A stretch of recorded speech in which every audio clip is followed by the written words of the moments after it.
de Ferreira, ayuda nuestra fe. Abre nuestro oído a la palabra para que reconozcamos la voz de Dios y su llamada. Aviva en nosotros el deseo de seguir sus pasos, saliendo de nuestra tierra y confiando en su promesa. Ayúdanos a dejarnos tocar por su amor para que podamos tocarlo en la fe. Ayúdanos a fiarnos plenamente de Él, a creer en su amor, sobre todo en los momentos de tribulación y de cruz, cuando nuestra fe es llamada a crecer y a madurar. Siembra en nuestra fe la alegría del resucitado. Recuérdanos que quien cree no está nunca solo. Enséñanos a mirar con los ojos de Jesús para que Él sea luz en nuestro camino y que esta luz de la fe crezca continuamente en nosotros hasta que llegue el día sin ocaso, que es el mismo Cristo, tu Hijo, nuestro Señor. Bien, pues nos habíamos quedado en el nombre de Pedro y lo que el significado de la roca en la escritura. Habíamos dicho cómo hay algunos salmos en los que el salmista, el orante, llama al Señor entrañablemente roca mía. Ser roca, por tanto, es ser semejante a Dios, tener el corazón de Dios, tener los mismos sentimientos. La roca, por tanto, en la escritura es el lugar de la epifanía de Dios, donde Dios se ha manifestado. Por ejemplo, de la roca brota el agua que sacia la sed de los hijos de Dios en el desierto. Y la roca fue el refugio de los desvalidos en momentos difíciles.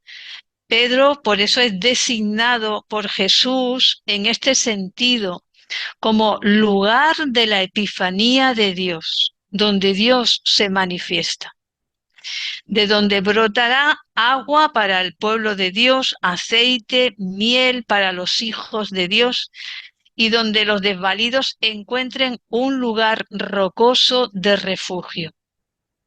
Y sobre esta manifestación de Dios, que es misericordia y vida, Jesús edificará su iglesia. Importantísimo que tengamos estas ideas claras. Es sobre la manifestación de Dios en su misericordia y en su vida, sobre la que se va a edificar la iglesia. La roca sólida es en la escritura imagen para expresar la ayuda de Dios, sobre todo en los salmos. En el Salmo 18, en el 62, en el 89. Si queréis, luego en casa cada uno lo lee y veréis el significado profundo de la roca sólida como ayuda. Nada de dureza y rigidez, sino de ayuda a los hijos de Dios para que sigan caminando. También la roca sólida en la escritura expresa la protección de Dios. En Isaías 17:10 lo podéis leer. También expresa la seguridad que el hombre encuentra en Dios, su actuación salvadora y su lealtad inconmovible. Por ejemplo, en Isaías 26:4. Fijaos qué rico es el significado, es una palabra polivalente, ¿eh?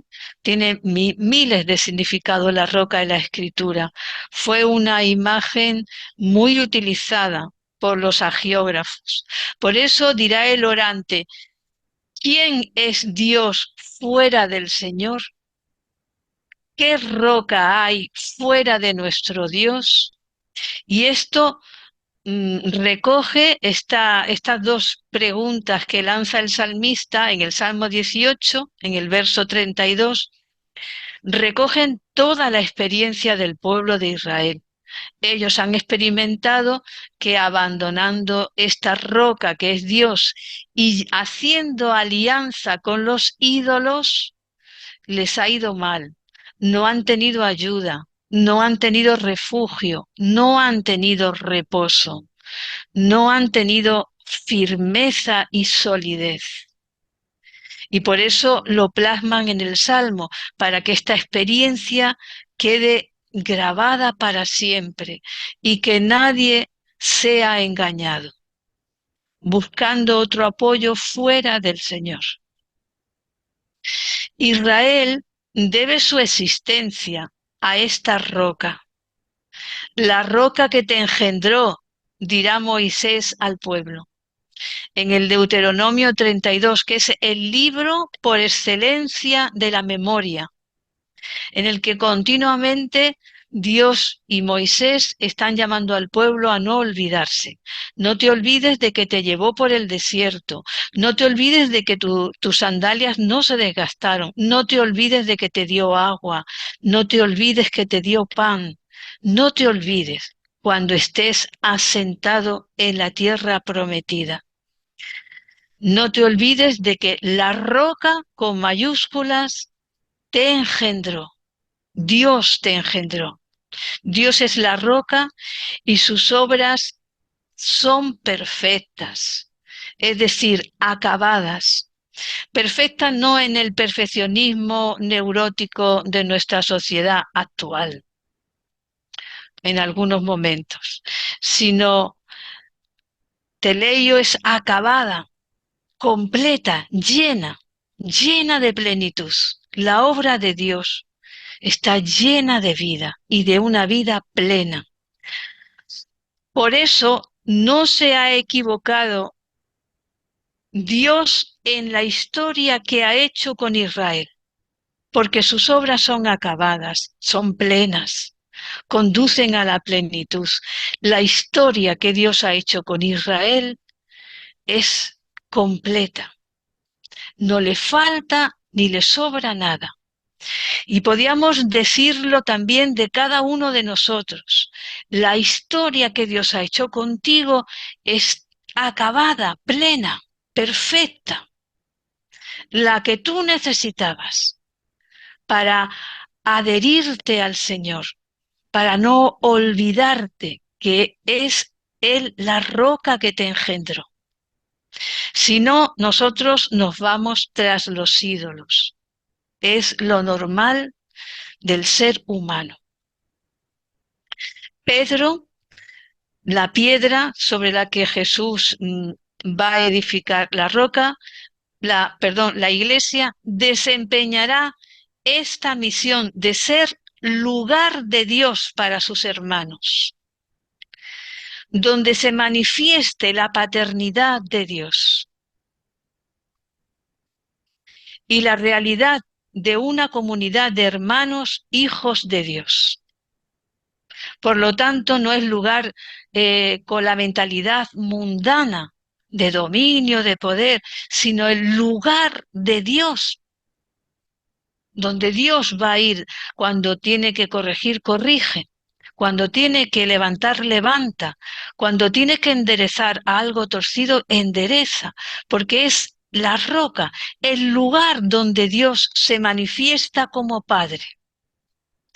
Tendrá la bellísima misión, Pedro, de mostrar que Dios no se ha equivocado con el hombre, ni con la iglesia, porque es roca, es decir, realiza obras que llegan a término. Lo que Dios ha iniciado en ti lo va a llevar hasta el final. Si tú le dejas en tu libertad, porque no te va a obligar jamás. Dios no violenta a nadie, ni engaña a nadie.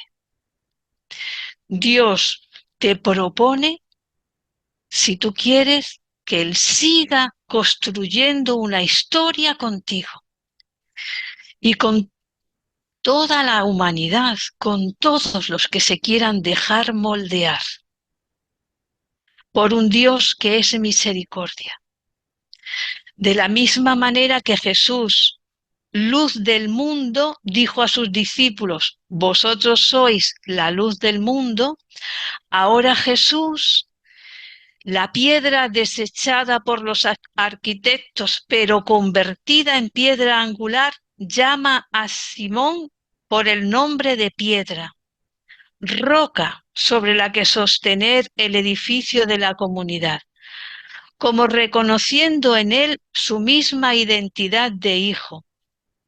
Pedro es garante de la tradición de Jesús y tradente de la revelación, es decir, entrega la revelación, lo que Dios se ha dado a conocer, lo que Dios nos ha comunicado de su ser. Entrega lo que ha recibido de Jesús y vela por la fidelidad a lo recibido.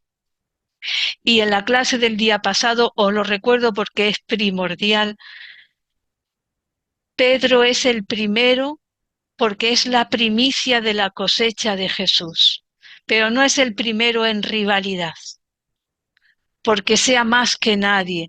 Es primero porque es la primicia de la cosecha de Jesús. Y detrás, lo que ha hecho con Pedro, la conversión que ha habido en su vida y en su corazón, la quiere hacer Dios con cada uno de nosotros. Ser roca en la escritura es inseparable de la autoridad de atar y desatar por el principio de unidad de toda la escritura. Hay un hilo conductor, desde la primera clase lo hemos dicho, que une Antiguo Testamento y Nuevo Testamento, y es el amor de Dios que atraviesa toda la Biblia.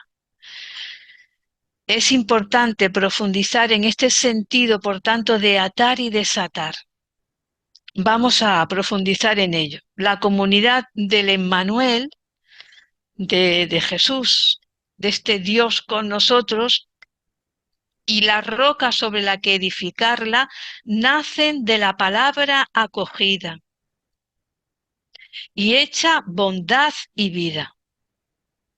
Palabra que en la lección divina se recibe como lluvia fina que labra el corazón del lector creyente. Lo hemos dicho todas las clases, ¿eh? Es una lluvia fina que nos labra la palabra de Dios. Nunca es un torrente avasallador para derribarte.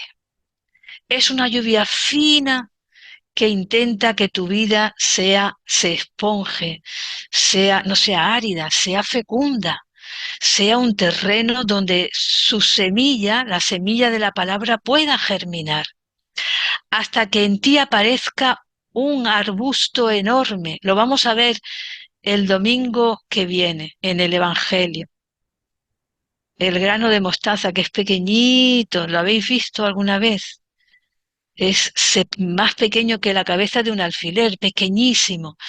Y en Israel, la variante de mostaza que hay en esa zona llega a crecer hasta 3 metros. Se hace enorme. Que la palabra como lluvia fina vaya haciendo crecer la semilla de Jesús en ti, hasta que Jesús aparezca completamente en ti. Y seas parte de él. Es la cabeza y tú un miembro vivo. Bien, pues esta tarea de atar y desatar es una tarea artesanal. Es un ejercicio de misericordia. Nunca es de dar palos, ¿eh? Nunca es de condenar.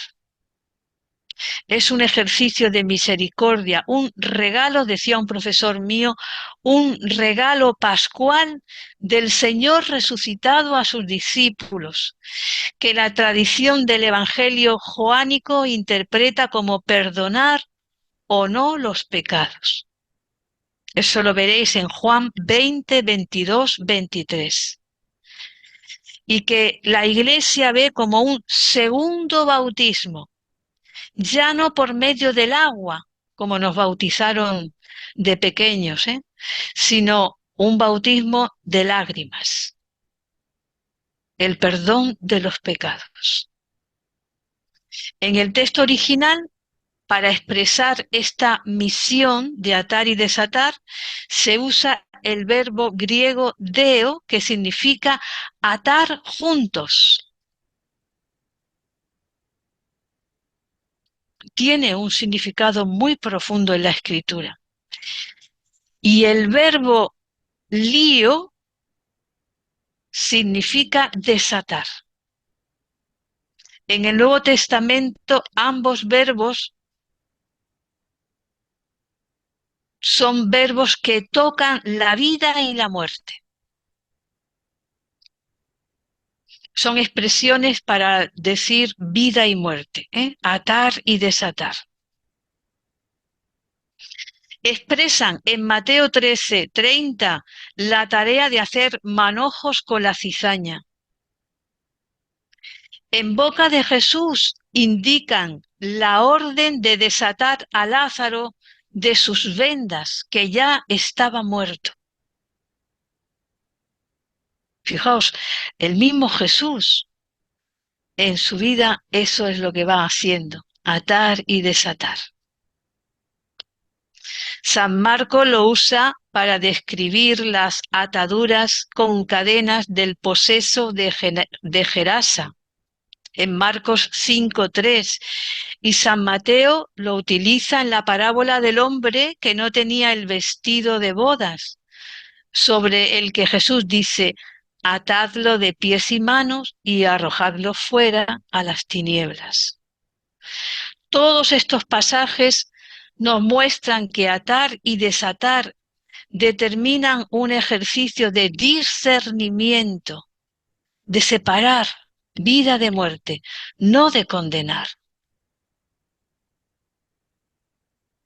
Es un ejercicio de discernimiento, de sensibilidad para distinguir la luz de las tinieblas. El que tiene traje de bodas o no lo tiene. Lo que es trigo de lo que es cizaña.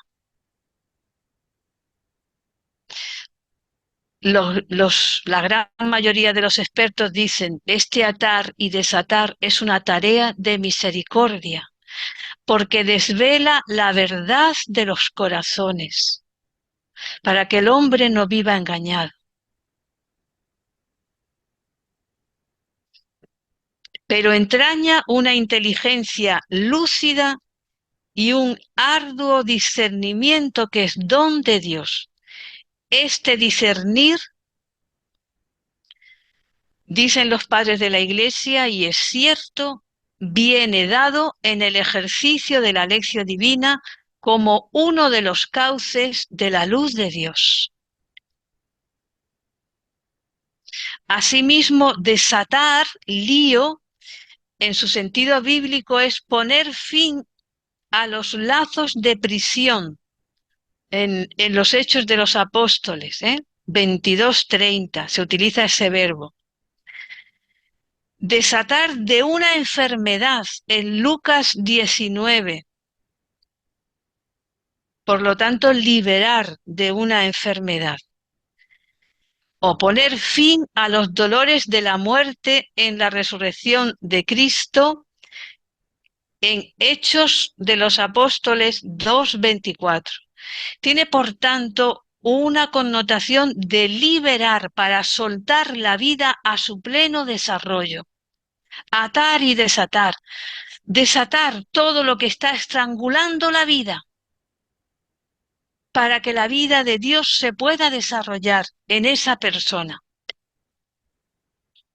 Y atar todo lo que es cizaña para que no viva engañado,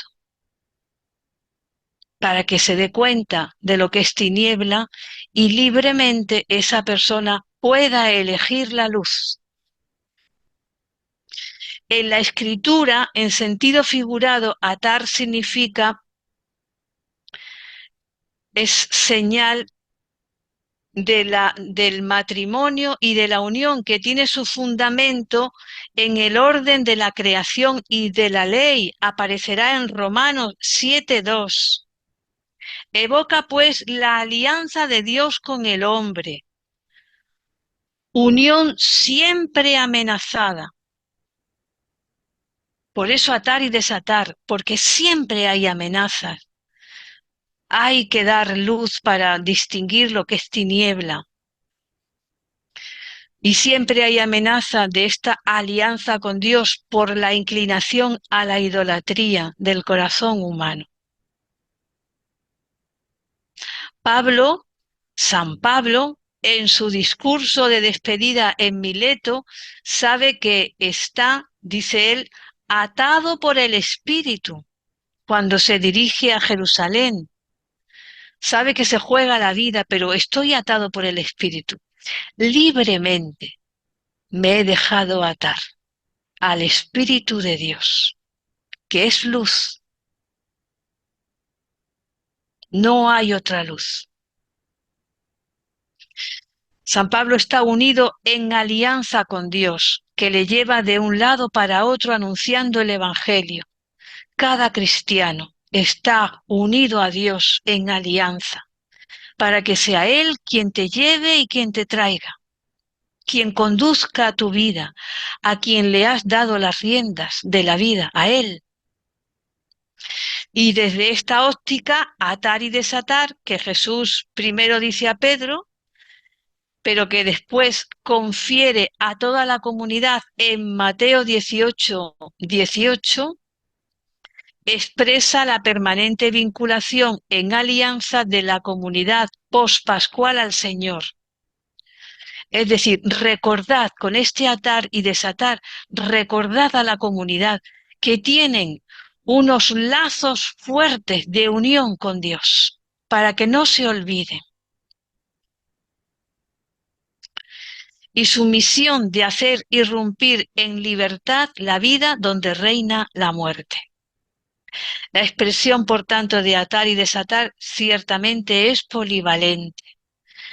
En el judaísmo es una expresión técnica, asar y gitir, con doble sentido. Por un lado, hace referencia a la supresión del anatema dictado por la sinagoga, que sería el sentido disciplinar, pero también tiene otro sentido de enseñanza, jaláquico, más importante para el judaísmo, que muestra la autoridad del rabí para enseñar la ley dada por Dios y transmitir así la fe a las generaciones venideras y prohibir o permitir actualizando la ley recibida. Por tanto, atar y desatar es actualizar la ley que Dios nos ha dado, aplicarla a la vida presente para poder transmitir la fe. Desde este prisma resuena el sermón del monte cuando Jesús dice: habéis oído que se os dijo, pero yo os digo. El rabí es distinto como suena, desde este atar y desatar. El rabí de Nazaret, llamado Jesús, ejerce su autoridad de atar y desatar, no aboliendo la ley, sino dando plenitud a la ley recibida. Habéis oído que se dijo, pero yo os digo, es decir, yo os llevo a la plenitud, actualizándola en favor del crecimiento de la vida de Dios y su alianza en los discípulos que escuchan.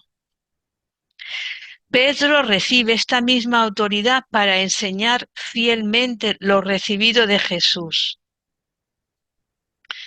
Esto subordinado a los criterios con que Jesús expone el sentido de la ley y con el deber de comunicar la salvación a los hombres.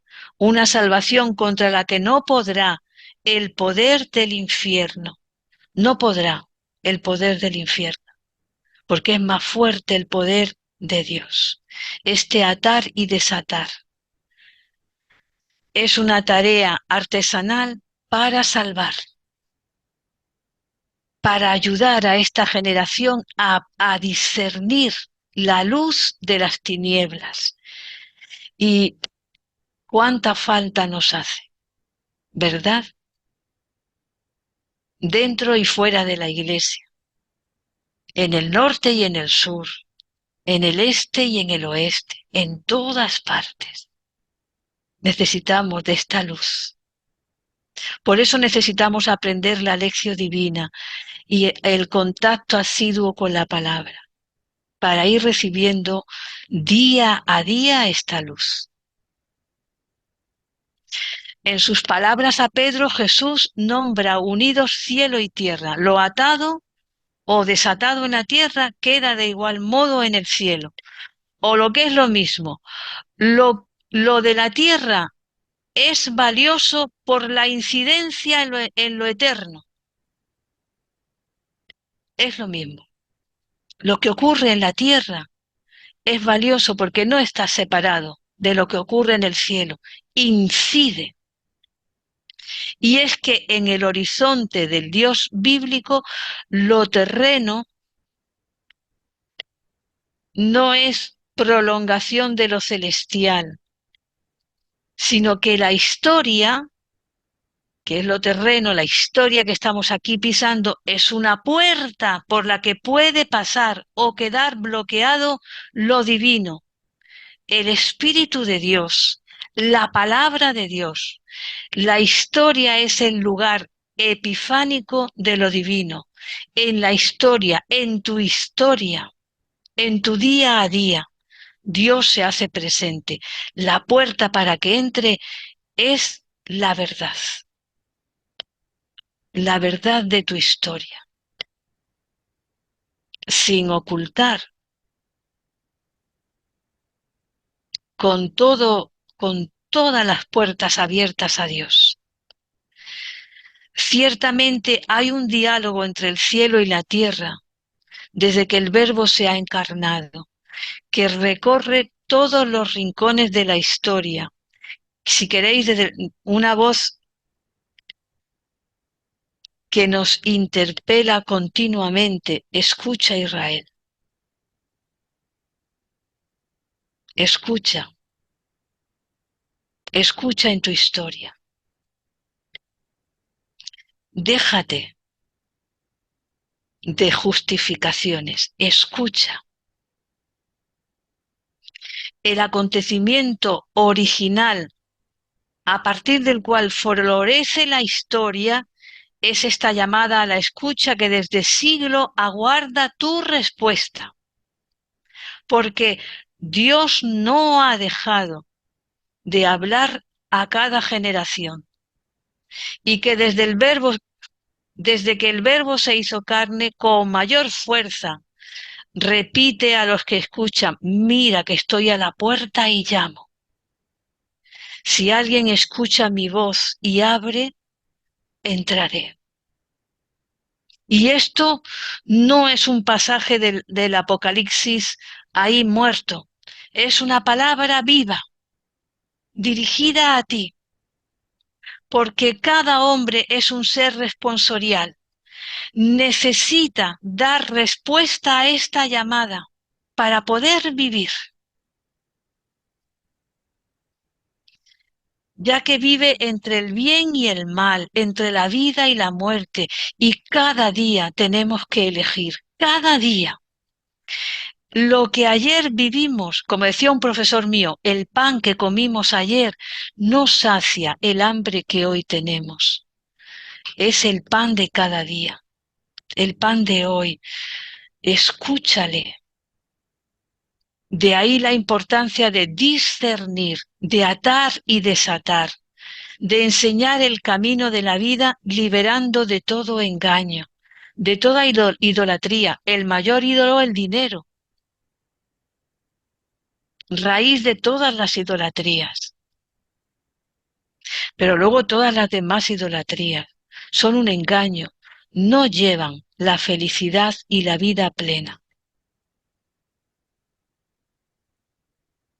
Por eso era importante el estar durante este año y medio al remojo de la palabra y aprendiendo de la palabra, para que tengamos discernimiento.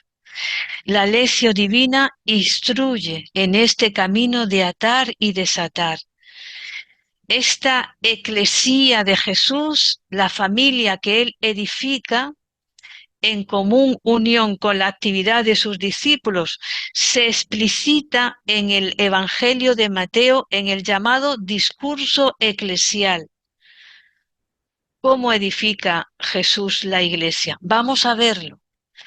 Pero si quieres, solamente escruta Mateo 18 y ahí lo verás con mucha más riqueza. Ahora simplemente nos vamos a asomar un poquito a ese capítulo. ¿Cómo hacer la iglesia? No olvidemos nunca que es Cristo quien edifica la iglesia. Y San Mateo usa el verbo oikodomeo, que significa construir la familia, el ámbito familiar o lo que es propio. Por lo tanto, no se está refiriendo Mateo a un edificio de piedras, aunque sean bellísimos, aunque sean preciosos, de verdad. Cristo construye su familia. Somos su familia. Ojalá vivas siendo su familia. En el discurso eclesial aparecen los elementos mínimos que hacen la Iglesia, los primeros gérmenes necesarios para que exista Iglesia. Es más, San Mateo prefigura antes de este discurso la comunidad del Emmanuel en 3 preanuncios, se llaman así.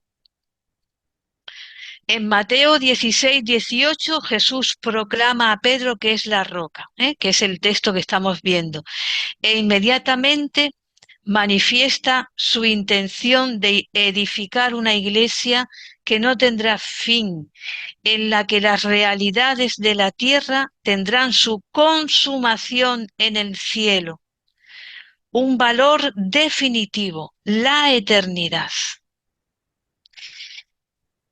Y en modo concatenado con esta proclamación, Jesús desarrolla el discurso sobre la Iglesia, en el que aparece la comunidad como el espacio, atención, porque estos somos nosotros, el espacio donde se dan ambiciones y litigios. Es en este capítulo 18, versos 1 al 4. Van los discípulos discutiendo quién es el mayor. Ya ha constituido a Pedro. Tú eres Pedro, sobre ti edificaré mi iglesia. Y parece que los discípulos no se enteran de qué se trata esta iglesia, porque ya se ponen a discutir quién es el mayor. Es que la comunidad también es el lugar donde se dan ambiciones y litigios desde el principio, y es el lugar donde aparece un paradigma, un modelo que presenta Jesús a sus discípulos y que nos lo presenta a nosotros en esta tarde, si lo queremos aprender. En tu libertad, haceos como niños. Coge a un pequeño y dice, como este. De los que son como este es el reino de los cielos. No se ha puesto a discutir por qué vais hablando de quién es el mayor y para qué sirve esto, y no se pone a discutir. Jesús es claro como el agua y breve, brevísimo. Coge a un niño. Como este, haceos pequeños. Esta es mi iglesia. Esta es mi familia. Para entrar en el reino de los cielos, haceos como este niño, así como el sitio donde desarrollar una tarea. La iglesia es el sitio donde desarrollar una tarea. Guardarse de escandalizar a los pequeños. Mateo 18, 6, 11. Estoy desglosando todo el capítulo 18, pero lo podéis vosotros orar. Esta es nuestra tarea, guardarnos de escandalizar a los pequeños para ser familia de Jesús, de Dios, no para llevar la etiqueta, sino para ser de verdad su familia. Y para ello que tu ojo, tu pie, tu mano sean de Dios. Que tu ojo sea de Dios. Que tu pie sea de Dios. Que tu mano sea de Dios. Que estén a su servicio. De lo contrario, mejor no conservarlos. También la comunidad es el lugar donde alguna oveja anda perdida. Mateo 18, 12, 14. Fijaos, la iglesia no es una comunidad de perfectos. Desde el principio hay una oveja que anda perdida. Mateo 18, 12, 14. Y la tarea de la comunidad es urgente buscarla y recuperarla. Mateo 18, 15, 17. Una maravilla. El capítulo 18 de Mateo. Es clarísimo Jesús cuando nos dice lo que quiere hacer. Cuanto hace la comunidad, por eso tiene valor si está referido a la eternidad. Por eso dirá Jesús lo mismo que dijo a Pedro, pero ahora toda la comunidad, en este capítulo 18, todo lo que atéis en la tierra quedará atado en los cielos, y todo lo que desatéis en la tierra quedará desatado en el cielo. Este es el hacer de Jesús y de los discípulos que lo continúan en la historia. Pero esta familia, levantada sobre roca, ¿de qué materiales se vale para ir haciéndose? Porque no está hecha, no está hecha, está haciéndose permanentemente hasta el final. Por eso dirá Jesús, yo estaré con vosotros todos los días hasta el fin del mundo, porque hasta el fin del mundo vais a necesitar de esta piedra desechada por los arquitectos. Bueno, pues el Evangelio de Mateo nos señala una serie de actitudes que edifican la comunidad para que la vayamos aprendiendo y nos dejemos hacer. La primera actitud es la actitud constructiva de la pequeñez del corazón. Ser pequeño como este niño, sin pretensiones ni engreimiento, en oposición a toda ambición destructiva. Fijaos, si no nos tenemos que poner en manos de Dios para que nos vaya trabajando. Por mucho barro que haya, es barro amado. Por mucho barro que haya en la iglesia, Dios la ama y la quiere trabajar. Esta primera actitud es la conversión, los expertos llaman a la simplicidad evangélica. No tener 800.000 caras, tener una cara, la del niño, nada más. Segunda actitud, aunque el que ya os digo que esto no está de moda, el que entre por este camino va a contracorriente.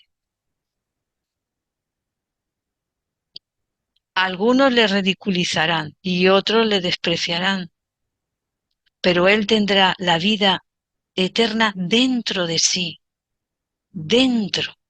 La segunda actitud es la acogida, una comunidad que acoge y cuida a los miembros más insignificantes con paciencia, con afecto, con solicitud, que se preocupa de no escandalizar, que se cuida de edificar y de ayudar a los débiles y frágiles en la fe, sin despreciar al que está frágil en la fe, está dudando, está pasando un crisol.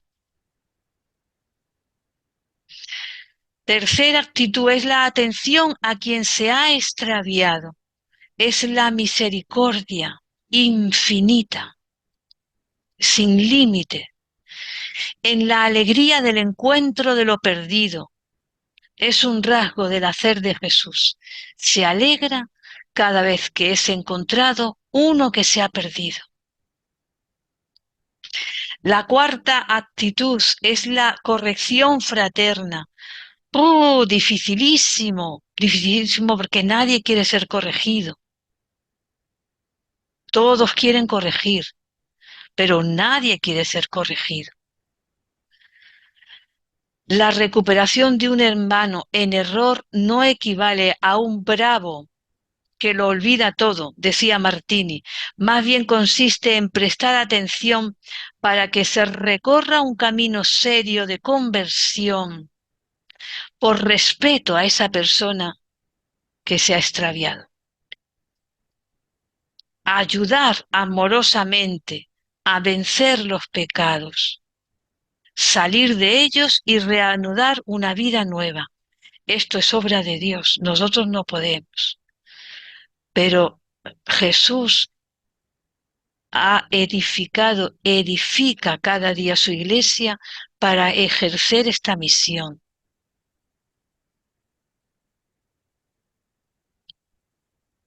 Es la justicia salvadora de Dios. ¿Os acordáis de la otra clase, no? La justicia no es la justicia retributiva en la escritura, en la cultura hebrea, de al que se lo merece castigo y al que se merece premio, premio. No, es una justicia salvadora que hace referencia a la alianza. Al que ha roto la alianza, recuperarlo, atraerlo a la alianza con Dios de nuevo.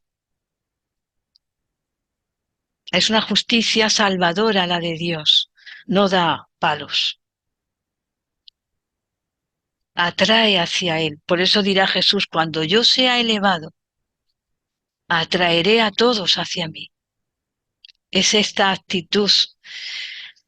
La quinta actitud es la oración común, que infunde a la comunidad la certeza de que está en contacto con el Padre y que el Padre le escucha. Fijaos lo importante de orar toda la comunidad junta, ya sea la comunidad parroquial, la comunidad de religiosas, de monjas, de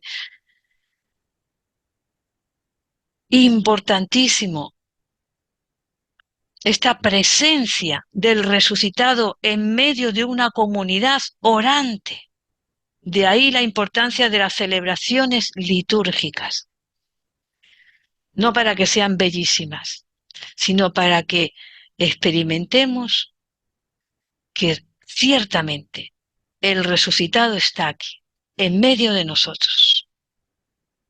Que no es un cuento que me han dicho mis abuelos, no, que está aquí, en medio de nosotros, pasándonos de la muerte a la vida, de la tristeza a la alegría, de la división a la unidad. Y la sexta y última actitud de esta comunidad que Jesús va formando es el perdón de las ofensas, que es la actitud más ampliamente desarrollada en este discurso de Jesús. Es como si Jesús le diera mucha importancia a perdonar las ofensas, que ha de realizarse de continuo, 70 veces 7 de continuo, para que pueda crecer la comunidad sin parálisis, porque el no perdonar las ofensas paraliza. Y paraliza a toda la comunidad. Si solo paralizara a un miembro, pero paraliza a toda la comunidad. Por eso cuando un miembro sufre, todos sufren con él. Y cuando un miembro es honrado, todos se felicitan. Cuando un miembro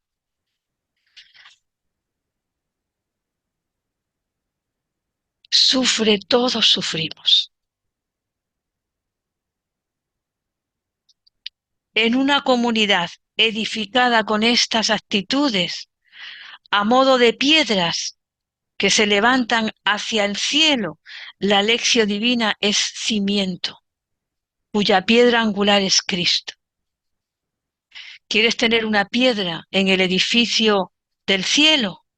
Perdona las ofensas. Ora en común con la comunidad. Acoge al hermano que se ha perdido. Corrige con misericordia, jamás con violencia, jamás como si tú fueras perfecto. Y junto a estas actitudes, los sujetos que hacen la Iglesia desde el Evangelio de Mateo 18 se pueden reconocer en dos grupos. Así lo llaman los expertos, ¿eh? Los agentes celestes y los agentes terrestres, aunque nos puedan sonar raro.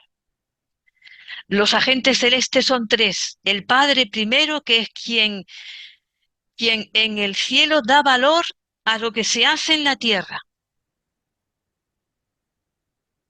Porque mi Padre ve en lo secreto.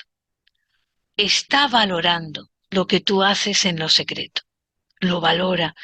Es importante para Él tu vida, tus pequeñas cosas. En el centro de la comunidad está Jesús, el segundo agente celeste, ya resucitado, por eso celeste, que suscita las actitudes positivas de la Iglesia, nos atrae hacia el amor, hacia la unidad. Él suscita en nuestros corazones el bien y unge a sus discípulos con el Espíritu Santo, tercer agente celeste. Es pues Dios Trino quien hace a la Iglesia. ¿Quién hace la Iglesia? Padre, Hijo y Espíritu Santo, los tres. Pero cuenta con agentes terrestres que nombra el Evangelio de Mateo y que se pueden dividir en dos, los constructores y los destructores. Tenemos que contar con los dos.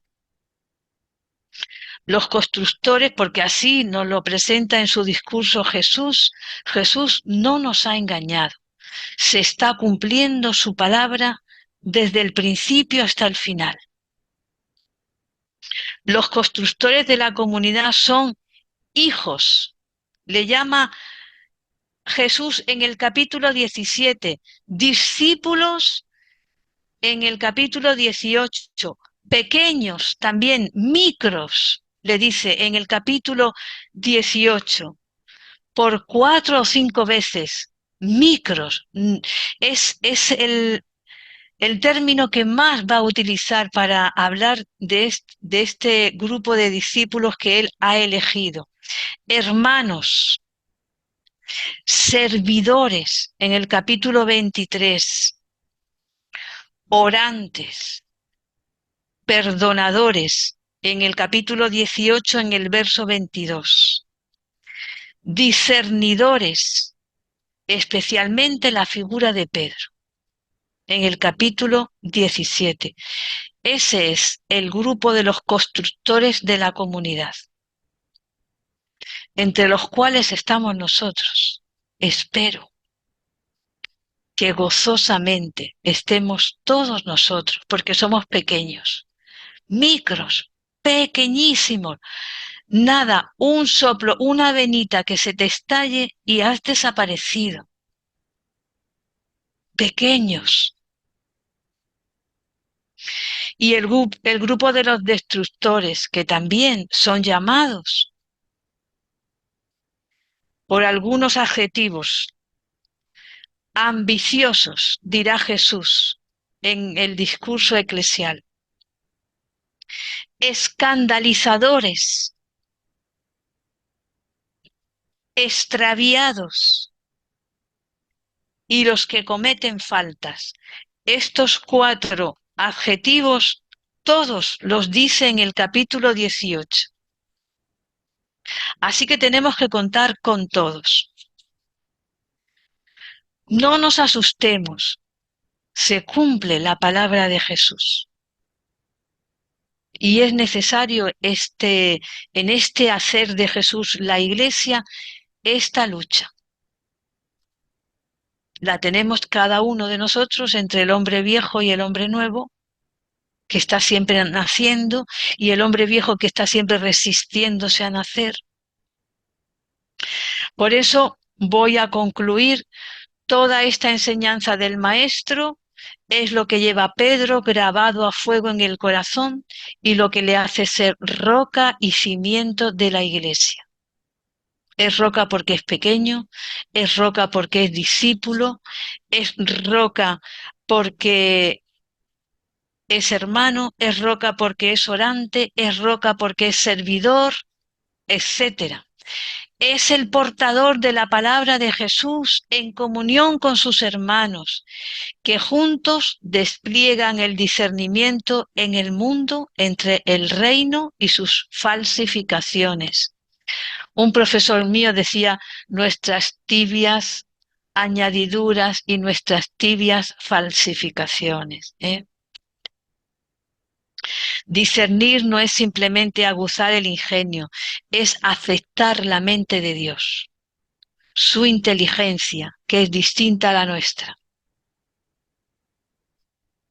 Lo que Él nos ha revelado, lo que revela a los pequeños, que son aquellos que se dejan transformar según Dios y sus planes, como le ocurrió a Pedro.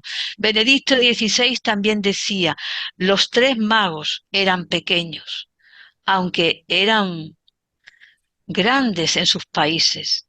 Eran pequeños porque se dejaron tocar por la estrella la vida y volvieron por otro camino del que llevaban. Se dejaron cambiar la vida. Pedro también es roca porque se ha dejado cambiar la vida. De negar a Jesús a amarlo intensamente. Intensamente. Con toda su vida y con toda su sangre derramada.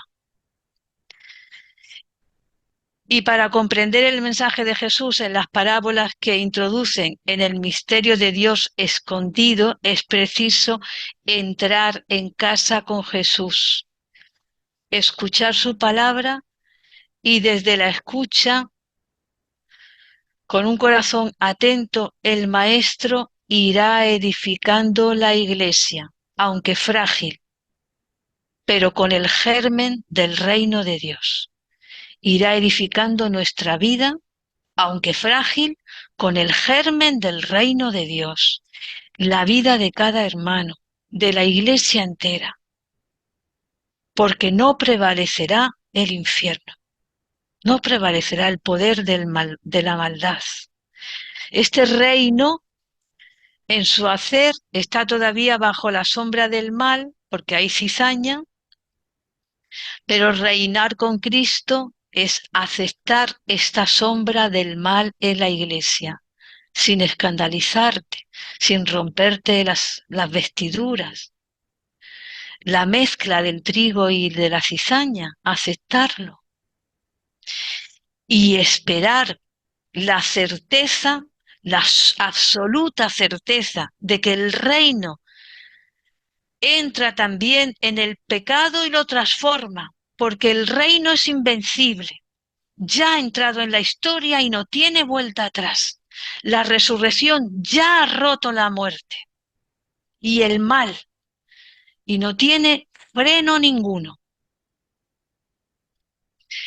Por eso el contraste entre la pequeñez del grano de mostaza y la grandeza del árbol, fijaos, en Galilea es 3 metros, la apariencia insignificante de la levadura y el efecto prodigioso en la masa, el trabajo humilde del agricultor sobre la tierra y el descubrimiento de un tesoro en el campo muestran la realidad del reino pequeño en los inicios, pero con un desbordante desarrollo posterior por el hacer de Jesús sobre Pedro, la piedra noble, y sobre sus discípulos, adiestrados por la palabra de Dios y por la lección divina. Y fin a la clase de hoy y a la asignatura entera. Espero que hayáis entendido toda la riqueza de la figura de Pedro en la Escritura, todo lo que significa el tesoro inmenso que hay sembrado en la Iglesia, que no podrá parar el crecimiento de este tesoro y de este germen, no lo podrá parar nadie. Y que nuestra fe cada vez sea más firme, más madura, porque beba continuamente de la palabra de Dios. Muy bien, pues ya os dejo descansar